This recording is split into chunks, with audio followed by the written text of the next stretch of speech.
So for this tutorial, I have chosen an ancient map of the Roman Empire called the Poitinger table or Tabula Poitingeriana, and I'm going to show you how to annotate places from here. So let's double click on the document in order to activate the annotation window.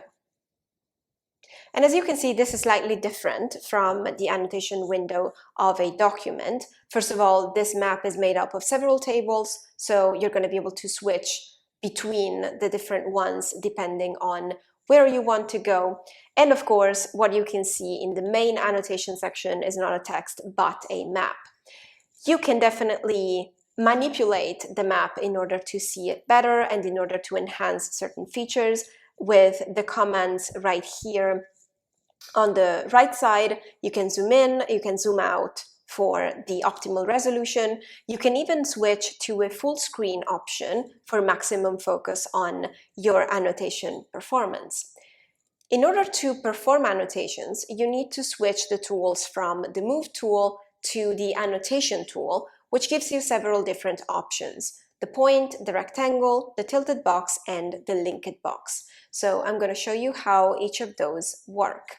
In order to switch between the Move tool and the Annotation tool, you can definitely simply just click on one of them and use the Move tool to move around the map and the Annotation tool to annotate, place references. However, you may find it useful to click on the Help section right here, which is going to reveal a few keyboard shortcuts that are definitely going to streamline your operations as you start building up your annotation corpus on this map. Most importantly, you can use the space on your keyboard in order to toggle between Move and the Annotation tool so that you don't have to drag the mouse around all the time.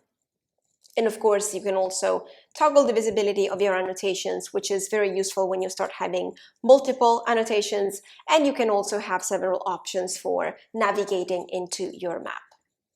So let's have a look at how to annotate a place reference on this map. I'm going to focus on the place that I want to annotate, and I'm going to use the move tool in order to get right there. So this is the city of Rome. As you can see, the name is separated by this very fancy icon right here. And so I'm going to switch to the Annotation tool in order to annotate it into Recogito. As you can see, there are several different options, and these basically depend on the kind of annotation that you want to perform and the kinds of things that you want to include in your data. The point annotation is very simple. It's just literally a point. And so you just click on the part of the map that you want to annotate, and it's going to activate the little pop-up annotation window. If you want to embrace a larger portion of your image, I recommend that you use the rectangle. In order to activate the rectangle, you just click with your mouse on the most external corner of your ideal shape. You click once, and then as you can see, the rectangle is activated. In order to close the rectangle and start annotating the place in the map, you just click again on the opposite corner of that shape. And as you can see, the little pop-up window comes up. The tilted box and the linked box work pretty much in the same way. In order to activate the tilted box, you once again click with the mouse once so that it activates the external corner of your ideal shape. And the tilted box enables you to drag a line on the lower or one of the extreme sides of your map area. In order to activate the shape, you click once again on the other extremity of the line, and then you draw your shape. And then click one last time in order to activate the annotation pop-up. Finally, you can use a linked box, which basically enables you a little bit more freedom with the shapes that you may want to create. Once again, in order to activate the box, you click on one of the extreme corners of your shape once. And as you can see, I have a little bit more freedom in terms of the direction of the line that I want to create. Basically, what the linked box does is to enable you to manually draw your shape depending on the types of areas that you want to embrace. So let's try to annotate Rome with a rectangle.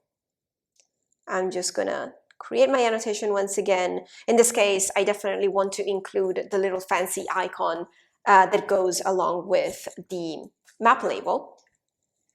And the annotation pop-up doesn't necessarily differ that much from the annotation pop-up of the text, of course. But there is one difference. Here, what you have to do is actually transcribe the place name as it appears on your source. So in my case, this is the ancient Roman name of Rome. And so I'm going to type Roma. And then I'm, of course, going to classify my entity as a place. As you can see, Recogito suggests one option for my map, but I may actually want to change that and set up a more ideal type of gazetteer entry for my entity. And there you go. So you have your little annotation for Rome right here. You click on OK, and your annotation is automatically saved. You can always, of course, go back to your annotation and edit any part of the entity that you have previously annotated. So of course, you can still edit the gazetteer match if you find something that is more suitable. You can also delete it by clicking on the little blue trash bin right here. And you can also edit and perfect your transcription of the map label by clicking on edit, and by also getting rid of it completely by clicking on delete. All of the other functions that are commonly available for text annotations are also here, so you can add a comment or a tag as well. You may also find that at some point you want to modify or drag around your particular annotation rectangle, and you can definitely do that. You just have to switch to the Move tool, of course, and you will have the ability of moving your annotation shapes around and even modify their size by just dragging the corners that you have defined in your previous annotation. Once you have annotated a bunch of places on your map, it's going to look something like this, of course.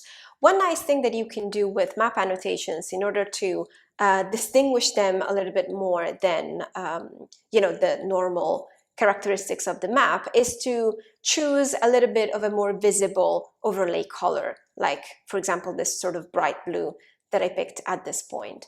And of course, all of the other options that are also available for textual documents are available for visual documents. So you can actually visualize your annotations on the map on a modern or satellite map. You can have a look at the annotation statistics pretty much in the same way, distinguishing between entities, tags, and so on.